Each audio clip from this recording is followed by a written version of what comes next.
먼저 말씀 보기 전에요, 제가 성도님에게 드릴 선물이 있습니다. 지난주 생일을 맞으신 분들과 또한 새벽 40일 작정기도 동안 열심히 기도해 주신 모든 손님들에게, 또한 오늘 이 자리에 나오신 모든 손님들에게 제가 특별한 선물을 드리겠습니다. 네, 꽃입니다. 네, 마음에 드신지 모르겠습니다. 다음에는 더 이쁜 꽃으로 준비하도록 하겠습니다.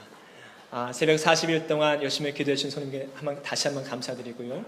또한 지난주 생일 맞으신 손님께 다시 한번 축하드립니다.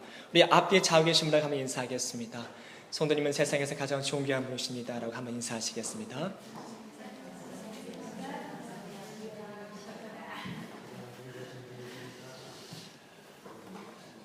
네, 말씀을 보도록 하겠습니다.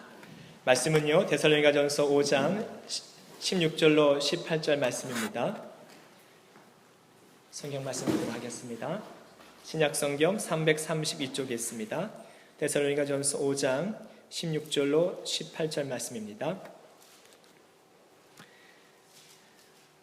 다 같이 읽도록 하겠습니다. 항상 기뻐하라, 쉬지 말고 기도하라, 범사에 감사하라. 이는 그리스도 예수 안에서 너희를 향하신 하나님의 뜻이니라. 아멘. 본문 말씀을 보면요, 항상 기뻐하라, 쉬지 말고 기도하라, 범사에 감사하라. 성도 여러분, 예수 그리스도를 믿으면서 살아갈 때에 항상 기쁜 일만 생기던가요? 항상 좋은 일만 생기던가요? 항상 감사한 일만 생기던가요? 그렇지 않습니다. 성경 속에 있는 인물들을 살펴봐도 힘들고 어려운 일들 많이 겪었습니다. 아브라함을 한번 보겠습니다. 아브라함, 믿음의 조상 아니겠습니까? 믿음의 조상 이 아브라함에게도 위기가 닥쳤습니다. 하나님께서 분명히 애굽으로 내려가지 말아라 라고 말씀하셨음에도 불구하고 아브라함이 결국 자기 고집 때문에 애굽으로 내려갑니다. 어떻게 됐습니까? 자기 부인을 왕에게 누이라 속이고 죽었습니다. 인생에 있어서 가장 치욕적인 순간이 아닐까, 아브라함의 인생에 있어서 가장 힘든 순간이 아닐까 한번 생각해 봅니다. 요셉은 또 어떻습니까? 요셉은요, 자기가 사랑하고 같은 이불에서 자란 형제들이 자기를 팔았습니다. 자기가 보는 앞에서 자신들을 형제들이 노예로 팔았습니다. 한번 생각해 보십시오. 정신적으로, 마음적으로 얼마나 충격이 심했을까요? 그럼에도 불구하고 요셉은 그 위기를 극복했습니다. 다윗은 또 어떻습니까? 다윗이 골리앗을 이겼습니다. 그리고 나서 사울 왕과 이상하게 인연이 얽히고 설키면서 만약 다윗이 골리앗을 죽이지 않았다면 사울 왕이 시기와 질투하지 않았을 겁니다. 근데 골리앗을 죽이고 나서 사울 왕이 시기하는 겁니다. 나보다 인기가 더 많어? 가만히 둬둬서는 안 되겠는데, 사울 왕의 시기와 질투 때문에 결국 다윗이 블레셋으로 만명하죠. 왕 앞에서 어떤 일을 합니까? 살기 위해서 침을 질질 흘립니다. 다윗이, 명색이 다윗이, 골리앗을 물리쳤던 다윗이 살기 위해서 블레셋 왕 앞에서 원수의 나라, 이스라엘 원수의 나라가 블레셋이거든요. 그 나라 왕 앞에 가서 미친 짓을 합니다. 얼마나 치욕적인 순간입니까? 이게 기쁜 일입니까? 이게 감사한 일입니까? 근데 성경은요, 오늘 본문은 항상 기뻐하라, 쉬지 말고 기도하라, 범사에 감사하라고 말씀하고 계십니다. 그럼 어떻게 하면 우리가 기뻐하는 일이 매일 생기면 기뻐할 수 있는데, 기뻐하는 일이 생기지도 않았는데 불구하고, 감사한 일이 생기지도 않았는데 불구하고 어떻게 항상 기뻐하고 항상 감사하며 살아갈 수 있을까요? 그 정답은 18절에 나와 있습니다. 18절 말씀 다시 한번 다 같이 읽도록 하겠습니다. 범사에 감사하라, 이는 그리스도 예수 안에서 너희를 향하신 하나님의 뜻이니라. 아멘. 예수 안에서는 가능하다고 합니다. 예수 안에서는 항상 기뻐할 수 있고 늘 기도할 수 있고 늘 언제나, 범사라는 뜻이 늘 언제나 변함없이라는 뜻 아니겠습니까? 늘 언제나 감사할 수 있다고 합니다. 예수 안에서는 가능하지만 반대로 예수 밖에서는 그 어떠한 것으로도 항상 기뻐할 수도 항상 감사할 수도 없다고 합니다. 저는 오늘 이 시간에 그럼 우리가 어떻게 하면 구체적으로 항상 기뻐할 수 있고 항상 기도할 수 있고 항상 감사할 수 있는지 대해서 한번 살펴보도록 하겠습니다. 먼저는 항상 기뻐하라. 어떻게 우리가 항상 기뻐할 수 있을까요? 사람들이 왜 기뻐하지 못하냐 하면 기쁨의 근원을 찾지 못했기 때문에, 또는 기쁨의 근원 되신 분을 만나지 못했기 때문에, 또는 기쁨의 근원을 잃어버렸기 때문에 기뻐하지 못하는 것 같습니다. 하나님의 사람을 창조할 때요, 어떻게 창조했냐면 하나님의 형상대로 창조했습니다. 하나님의 형상이라고 하면 하나님의 겉모습이 아닙니다. 하나님은 외형이 없으신 분이십니다. 하나님의 형상이라고 하면 무슨 뜻이냐 하면 에베소서 4장 24절을 보면 그 이유를 알 수 있습니다. 다 같이 한번 성경을 읽도록 하겠습니다. 하나님을 따라 의와 진리의 거룩함으로 지으심을 받은 새 사람을 입으라. 하나님을 따라, 이 말은 하나님 모습대로라는 뜻입니다. 하나님 모습대로 하나님이 가지고 있는 마음을 사람에게 선물로 주었습니다. 하나님이 가지고 있는 의의 마음, 진리의 마음, 거룩한 마음, 이 세상에서 의 되시고 진리 되시고 거룩 되신 분은 하나님뿐이 없죠. 하나님이 가지고 있는 이 마음을 사람에게 선물로 주었습니다. 그래서 사람은 누구나, 어느 사람이나 예수를 믿는 사람이든 믿지 아니하는 사람이든 신을 갈망하고 신을 찾고 싶은 마음이 누구에게나 다 있습니다. 어느 대로 어느 부족에 가든지 항상 보면 종교가 있습니다. 신을 섬기는 풍습이 있습니다. 그 이유가 무엇이냐 하면 하나님을 찾고 싶은, 의 되시고 진리 되시고 거룩 되신 하나님을 찾고 싶은 마음을 사람에게 주었기 때문에 그렇습니다. 그러면 이 의와 진리와 거룩된 마음을 잃어버리게 되면 어떤 현상이 나타나냐면 사람들이 흔히 이렇게 얘기합니다. 공허하다고 얘기합니다. 공허하다. 쉽게 표현하면 이런 얘기입니다. 의가 차지하고 있는 공간이 있고 진리가 차지하고 있는 공간이 있고 거룩한 마음이 차지하고 있는 마음의 공간이 있습니다. 근데 이것이 잃어버리게 되면 그 어떠한 것으로도 이 공간을 채울 수가 없습니다. 그래서 사람들이 이 공허함을 채우기 위해서 어떤 분들은 밤낮으로 열심히 일을 합니다. 열심히 일을 하면 기쁨을 찾을 수 있을까 생각했기 때문에 열심히 일을 합니다. 하지만 그 공허함을 채울 수 없습니다. 어떤 분들이 열심히 취미생활을 합니다. 골프를 칩니다. 낚시를 합니다. 스포츠를 즐깁니다. 그것도 공허함을 채울 수가 없습니다. 어떤 분들은 유흥을 즐깁니다. 음주 가물을 즐깁니다. 하지만 그것도 공허한 마음을 채울 수 없습니다. 왜냐하면 의와 진리와 거룩한 마음을 회복하지 못했기 때문에 그렇습니다. 그렇다면 우리가 어떻게 하면 의와 거룩과 진리의 마음을 회복할 수 있냐? 한 가지 방법이 있습니다. 내가 곧 길이요 진리요 생명이신 예수 그리스도를 영접하면, 예수 그리스도를 믿으면 그 마음을 회복할 수 있는 것입니다. 성경 말씀에 보면요, 고린도후서 5장 17절 말씀 다 같이 읽도록 하겠습니다. 그런즉 누구든지 그리스도 안에 있으면 새로운 피조물이라. 이전 것은 지나갔으니 보라 새 것이 되었도다. 새로운 피조물이 되었습니다. 예수 안에서, 예수님을 통해서 그동안 잃어버렸던 하나님의 형상을 회복했다는 이야기입니다. 데살로니가에 기록한 바울은요, 예수님을 알기 전까지는 자신이 가지고 있고 또한 자신이 하고 있는 일이 자신에게 기쁨을 준다고 생각했습니다. 하지만 다메섹 도성 근처에서 부활하신 예수 그리스도를 만나고 나서부터는 자신들이 사람들에게 자랑하고 내세우는 것, 이것이 기쁨입니다, 이것이 행복입니다 말했던 그 기준이 180도 확 바뀌어 버렸습니다. 그래서 바울은요 이렇게 얘기합니다. 뭐라고 얘기하냐면 빌립보서 3장 4절부터 7절 말씀 보면요, 그 가운데 7절 말씀 보면 뭐라고 얘기하냐면 내가 가지고 있는 모든 것들이 다 헛된 것이다, 내가 배선물로 여기겠다라고 말하고 있습니다. 바울은 어떤 사람입니까? 빌립보서 3장에 보면 바울은 정말로 똑똑하고 잘난 사람입니다. 히브리인 중에 히브리인이고 베냐민 지파의 후손입니다. 그리고 이 바울은요 로마 시민권을 가진 사람입니다. 지금으로 말하면요 어떤 사람이냐 하면 이 뉴질랜드 땅에서 가장 유명한 대학을 수석으로 졸업했고 유명한 교수님 밑에서 수석으로 공부를 한 사람입니다. 그리고 뉴질랜드 총리 1순위가 되는 사람이 바로 바울이라고 생각하시면 쉬울 것 같습니다. 바울이 마음만 먹으면 얼마든지 출세할 수 있었습니다. 심지어는요, 베스도 총독이 바울에게 이런 얘기합니다. 사도행전 26장 24절에 내 지식이 너를 미치게 하는도다. 베스도 총독도 바울을 인정했습니다. 정말 똑똑한 사람이라고 인정했습니다. 바울은요, 그 당시에 누구와 맞붙어도 지식에 관한 한 뒤지지 않을 만큼 그 굉장히 많은 지식을 갖고 있던 사람이 바울이었습니다.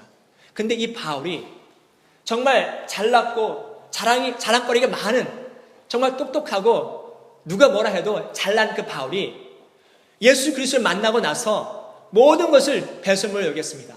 그동안 자랑으로 삼았던, 기쁨으로 삼았던, 행복으로 삼았던 모든 것을 이건 아무것도 아닙니다 라고 고백하고 있습니다. 왜 그러냐 하면 예수님 만나고 나서는요, 바울이 자신의 죄를 위해 죽으시고 또한 자신을 위해 천국을 예비하신 예수님 자체가 기쁨의 근원이고 행복의 원천이라고 깨달았기 때문에 그렇습니다. 그래서 바울은 자신이 기록한 성경에서요, 종종 이렇게 이야기합니다. 바울이 성경을 13권 지었습니다. 히브리서까지 포함하면 14권인데 어떤 분들은 바울이 히브리서를 안 지었다, 어떤 분들은 지었다 하고 얘기하는데요, 반 이상을 바울이 지었습니다. 바울이 진 바울 서신을 보면 항상 이런 단어가 나옵니다. 예수 안에서, 그리스도 안에서 예수와 합하여 나는 그리스도의 향기입니다. 말만 나오면 그리스도를 자랑합니다. 사람들만 만나면 그리스도를 자랑합니다. 그 전까지는 자신의 학문, 자신의 가문, 자신의 똑똑함을 자랑했던 바울이 예수를 만나고 나서는 예수만을 자랑하기 시작합니다. 예수가 정말 좋으신 분입니다. 예수를 믿으십시오. 예수를 만나야 합니다. 예수를 영접해야만 구원받을 수 있습니다. 항상 늘 언제나 예수를 자랑하기 시작합니다. 성도 여러분, 이렇게 늘 예수를 자랑하던 바울, 이렇게 늘 언제나 예수를 자랑하던 바울에게 예수님께서는 항상 평탄의 길로만 인도해 준 건 결코 아니었습니다. 때로는요, 가난한 삶을 살기도 했습니다. 때로는 죽을 뻔하기도 했습니다. 때로는 사람들 때문에 감옥에 끌려갔습니다. 때로는 매를 많이 맞았습니다. 아니, 늘 예수님을 자랑하면 예수님이 좀 제대로 좀 이렇게 높여주시고 평탄한 길로 인도해줘야 되잖아요.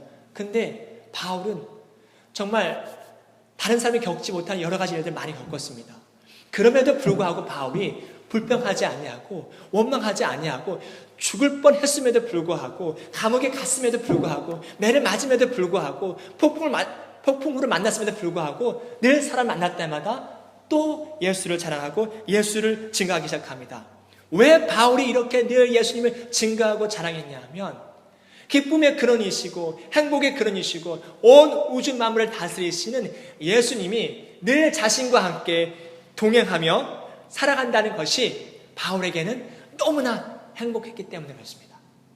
성도 여러분, 바울이 행복한 이유, 기쁨의 이유는 늘 예수님과 동행하면서 살았기 때문에, 그 예수님과 함께 했다는 사실이, 자기를 구원해주던 그 예수님이 자기를 보인다는 그 사실이 너무나 행복했습니다. 그 자체로 기뻤던 것입니다. 갈라디아서 2장 20절 말씀 한번 보도록 하겠습니다. 다 같이 한번 읽도록 하겠습니다. 내가 그리스도와 함께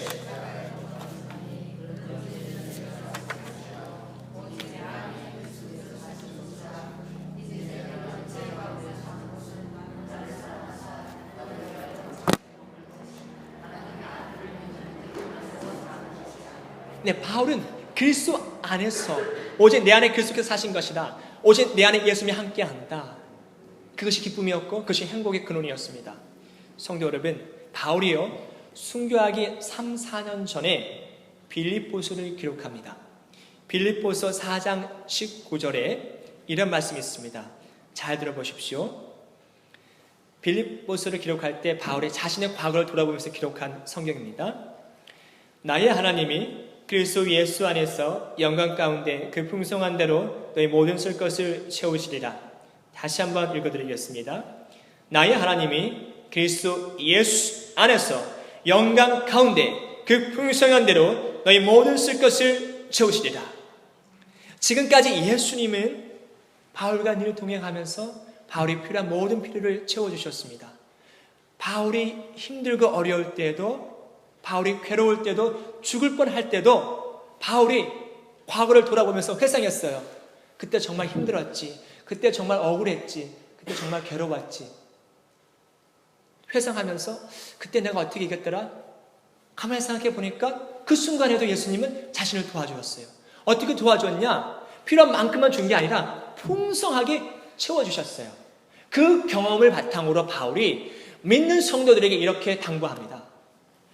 저를 지금까지 지켜주신 예수님, 나와 늘 동행하면서 나의 모든 필요를 풍성하게 넘치도록 채워주신 그 예수님이 여기 앉아있는 성도님들과 늘 동행하면서 성도님의 필요를 분명하게 풍성한 대로 채워주실 겁니다. 그렇기 때문에 힘들고 어려워도, 잠시 잠깐 괴로워도 슬퍼하고 낙심하지 마시고 항상 기뻐하십시오. 예수님께서 반드시 필요를 채워주실 겁니다. 바울의 이러한 고백이 빌립보서 4장 19절입니다. 성도 여러분, 바울은 데살로니가 전서에서 항상 기뻐하라고 자신 있게 얘기합니다. 왜냐? 자신이 경험한 예수님이 자신의 필요를 늘 항상 채워주셨기 때문에 그렇습니다.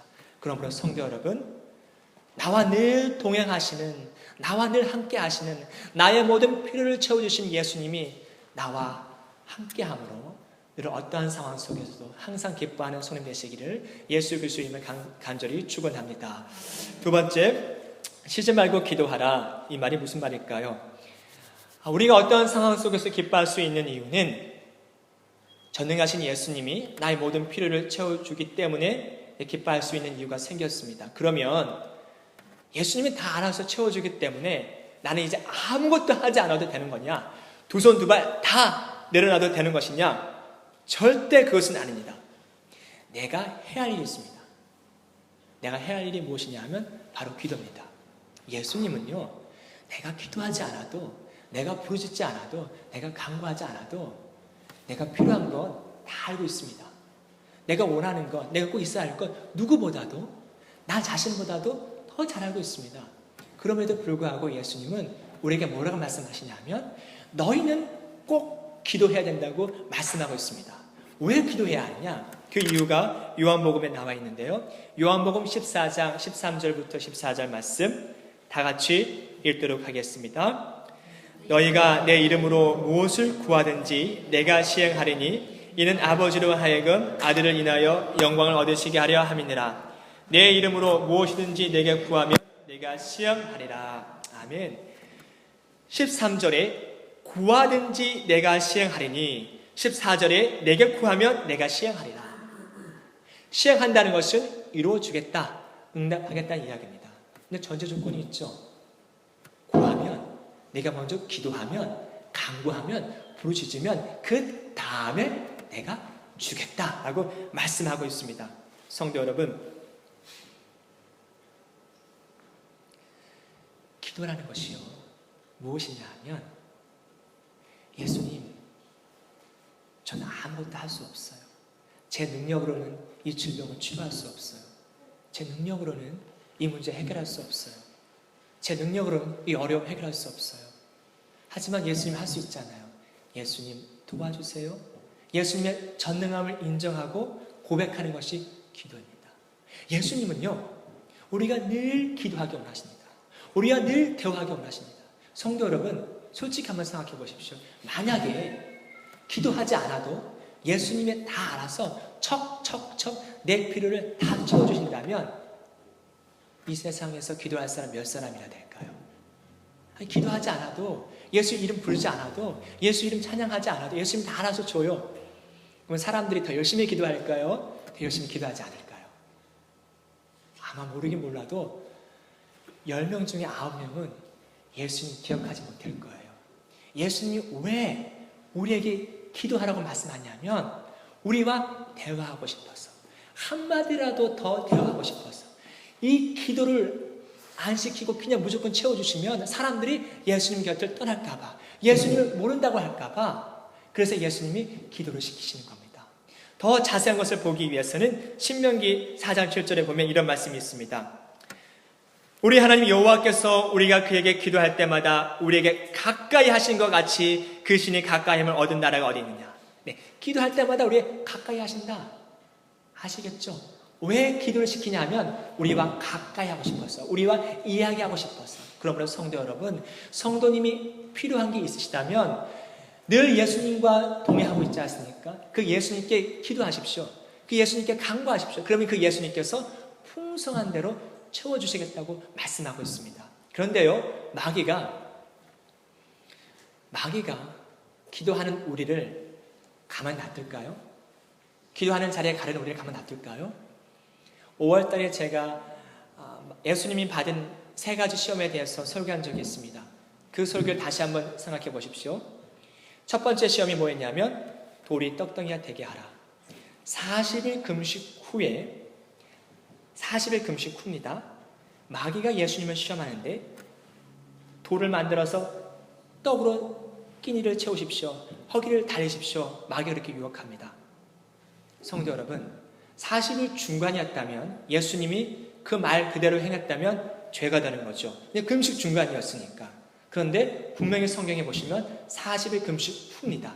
그렇기 때문에 돌을 변하게 해서 떡을 드시든지 밥으로 드시든지 빵으로 해서 드시든지 아무런 문제가 되지 않아요. 왜냐하면 정당하기 때문에, 40일 금식 후이기 때문에.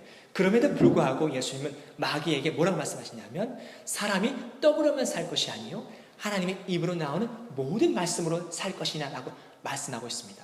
이것은 무슨 얘기냐 하면 지금 40일을 금식하신 예수님에게 가장 필요한 건, 40일 동안 굶으신 예수님에게 가장 필요한 건 떡입니다.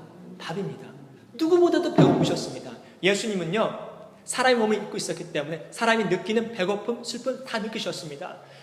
누구보다도 지금 예수님이 필요한 건 밥입니다. 그럼에도 불구하고 예수님께서 그렇게 말씀하신 이유는 나에게 가장 필요한 건 밥이지만, 나에게 가장 필요한 건 떡이지만, 그렇지만 먼저 생각해야 할 것은, 먼저 실천해야 할 것은 하나님의 말씀이다. 하나님의 말씀을 읽고 듣고 지키는 것이 더 중요하다. 좀 더 쉽게 얘기하면 성도님에게 필요한 욕구, 성도님이 하고 싶은 일들 있죠? 마귀는 이렇게 유혹합니다. 그거 다 즐긴 다음에, 다 한 다음에, 하고 싶은 거 다 한 다음에 편안하게 시간 나면 기도하세요. 시간 나면 예배드려. 시간 나면 전도해. 일단은 내가 하고 싶은 거 다 즐긴 다음에 편안하게 신앙생활해. 왜 어렵게 신앙생활해? 마귀는 우리를요, 총과 칼을 대고 유혹하는 게 아니라, 무서움을 주는 게 아니라 그럴싸하게 말씀으로 포장해서 우리를 유혹합니다. 성도 여러분, 우리가 무릎 꿇고 기도하려고 하면 마귀가 똑똑똑 찾아오죠. 무릎 아프게 왜 기도해? 관절염 걸렸잖아. 기도하지 마. 기도하지 않아도 예수님이 알고 있어. 마귀가 달콤한 속삭임으로 유혹합니다. 우리가 새벽 기도, 금요 기도 나가려고 하면 쉬어. 푹 쉬어. 나중에 시간 나면, 새벽 기도나 금요 기도는 피곤하지 않는 사람들이 가는 거야. 피곤한 사람 가지 않았는데 푹 쉬어. 예수님이 이해해 주실 거야. 자꾸 마귀가 우리로 하여금 편안하게 신앙생활 하도록 유혹합니다. 성도 여러분, 그런데 예수님은요, 우리에게 뭐라고 말씀하셨냐면, 지치고 힘든 제자들, 예수님이 겟세마네 동산 마지막으로 올라가셨을 때 기도하지 않으셨습니까? 그때 3명의 제자를 데리고 가죠. 베드로와 야고보, 요한. 이 베드로와 야고보, 요한은 하루 종일 전도하고 하루 종일 예수님 따라다니고 피곤하고 지쳤습니다. 사역 때문에 피곤하고 지쳤습니다. 그 제자들이 예수님이 부탁하심에도 불구하고 잠을 자자 예수님이 그래 오늘 수고했으니까 훅 쉬어. 좀 쉬거나 좀 자도 괜찮다? 그렇게 말씀하지 않으시고요. 뭐라고 말씀하셨냐면 누가복음 22장 46절에 어찌하여 자느냐? 시험에 들지 않게 일어나 기도하라. 사역에 지친 제자들에게 자면 안 된다. 내가 피곤하고 지친 것 한다. 그렇지만 기도해야 한다. 라고 말씀하고 있습니다. 성도 여러분, 성도님과 동행하시는 예수님, 성도님과 함께 하시는 예수님, 모든 걸 아시는 예수님이 성도님의 필요를 채워주겠다고 합니다. 근데 전제 조건이 있죠. 기도하라. 기도하지 않아도 예수님이 알고 있지만 기도하지 않고 예수님이 다 채워져 버리면 예수님의 은혜를 몰라요. 예수님의 사랑을 몰라요. 기억하지 못해요. 사람이 교만해질 수 있고 잔해질 수 있기 때문에 예수님이 기도만 하라는 거예요. 내 입을 넓게 열라. 그럼 내가 채우겠다. 내가 기도만 해라. 뒷감당은 내가 하겠다. 네가 기도만 하고 나아가라. 예수님께서 그렇게 부탁하시는데 그거마저 못하면 이건 게으름이죠. 최소한 우리가 할 일을 해야 되지 않겠습니까? 쉬지 말고 기도하라는 것은 예수님께서 모든 것이라도 다 예수님 영광을 위해서 선하게 응답해 주실 것이기 때문에 항상 기도하라는 얘기입니다. 그러므로 늘 언제나 주님 안에서 기도하는 손님 되시기를 예수 그리스도의 이름으로 간절히 축원합니다. 세 번째, 범사에 감사하라. 우리는 이제 기뻐했습니다. 풍성한 것을 채워주실 걸 믿기 때문에, 그리고 하나님께 예수님께 기도했습니다. 그 다음에 우리가 뭘 해야 되냐면 마침표, 이거 꼭 찍어야 됩니다. 글을 쓰다가 마침표를 안 찍으면, 제가 IELTS 시험을 봤는데요, 이 IELTS 시험 볼 때 콤마, 마침표가 굉장히 중요하더라고요. 그거 안 찍으면 틀렸다, X 치더라고요. 네, 기도할 때 마찬가지로 이걸 꼭 해야 합니다. 뭐냐 하면 항상 기뻐하라, 쉬지 말고 기도하라, 범사에 감사하라. 감사하라. 마지막으로 감사해야 한다고 합니다. 모든 삶 속에서뿐만 아니라 기도 후에도 항상 감사를 해야 한다고 합니다. 성도 여러분, 왜 감사가 맨 마지막에 나왔을까요? 맨 마지막에 나왔을까요? 항상 기도 끝나면 감사해야 되기 때문에 감사를 맨 마지막에 있는 걸까요? 아니죠. 매일의 삶 속에 항상 감사해야 됩니다. 왜 본문에서는 감사를 마지막에 배치했을까요? 앞에도 아니고 중간도 아니고 끝에. 그 이유가 있습니다. 에베소서 3장 20절입니다. 에베소서 3장 20절 말씀 다 같이 읽도록 하겠습니다. 우리 가운데 역사하시는 능력대로 우리의 온갖 구하는 것이나 생각하는 것에 더 넘치도록 능히 하실 이에게. 구하는 것이나 생각하는 것에 더 넘치도록, 이 부분에 밑줄을 주셨으면 좋겠습니다. 구하는 것, 생각하는 것. 에베소서도요, 바울이 그 인생의 끝무렵에 지은 성경입니다. 그 에베소서를 기록할 때 자신의 과거를 돌아보면서 빌립보서를 기록할 때 것처럼 사람들에게 권면합니다. 뭐라고 당부하냐면, 우리가 기도할 때에 이런 두려움이 있지 않습니까? 예수님이 내 기도 정말 들어주실까? 내가 분명히 100을 달라고 했는데 예수님이 깜빡 잊어버리고 50을 주면 어떻게 하나? 내가 분명히 내일 모레까지 정확하게 달라고 하셨는데 예수님이 그 시간을 잊어버리면 어떻게 하나? 여러 가지 의문을 들면서 기도할 때가 있지 않습니까? 근데 바울은 이렇게 얘기합니다. 성도 여러분, 제가 지금까지 살아온 경험을 바탕으로 제가 여러분에게 말씀을 드리겠습니다.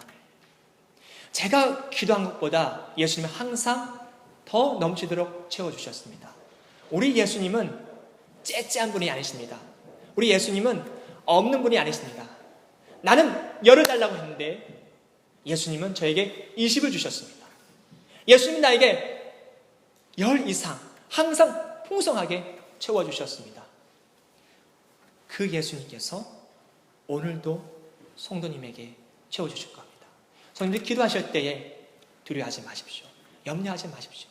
성도님이 기도만 하시면 더 넘치도록 채워주실 겁니다. 라고 지금 바울이 성도님에게 부탁하고 있는 것입니다. 그러므로 성도 여러분, 바울이 항상 기뻐하라, 쉬지 말고 기도하라, 범사에 감사하라는 이유는 무엇이냐면, 내가 기도한 것, 내가 간구한 것, 예수님이 정확하게 알고 있기 때문에 나는 잊어버려도 예수님은 기억하고 있기 때문에 때가 되면 예수님이 풍성하게 채워주실 것이기 때문에 불평하지 말고, 원망하지 말고, 두려워하지 말고, 걱정하지 말고 감사하십시오. 나의 기도를 들어주실 그 예수님께 감사하십시오. 내 기도에 응답해 주실 그 예수님께 감사하십시오. 내가 구하는 것보다 더 풍성하게 채워주실 그 은혜를 기억하면서 감사하십시오. 그렇게 바울은 성도들에게, 사람들에게 신신당부하고 있는 겁니다. 성도 여러분, 감사라는 것은 좋은 일이 있을 때만 감사하는 게 아니죠. 좋은 일이 있을 때 감사하는 것은, 이거는 당연히 해야 할 기본적인 감사고, 성숙한 성도라 그러면 미래를 바라보면서 지금 내가 어려워도 잘될 나의 미래를 바라보면서 바울 서신을 보면요, 13권의 성경을 보면 항상 일맥상통하게 하는 얘기가 있습니다. 주 안에서 기뻐하라. 내가 다시 말하노니 기뻐하라. 성도님은 잘 될 겁니다. 우리는 승리할 겁니다. 그렇기 때문에 항상 기뻐하십시오. 그렇기 때문에 항상 감사하십시오. 불평하지 마십시오. 원망하지 마십시오. 두려워하지 마십시오. 걱정하지 마십시오. 저를 보십시오. 제가 이렇게 잘 되지 않았습니까? 바울이 항상 바울 서신에서 이야기하고 있습니다. 성도 여러분, 미래를 바라보십시오. 성도님의 자녀가 잘 될 것을, 성도님의 가정이 열릴 것을, 성도님이 승리할 것을 바라보시면서 감사하십시오.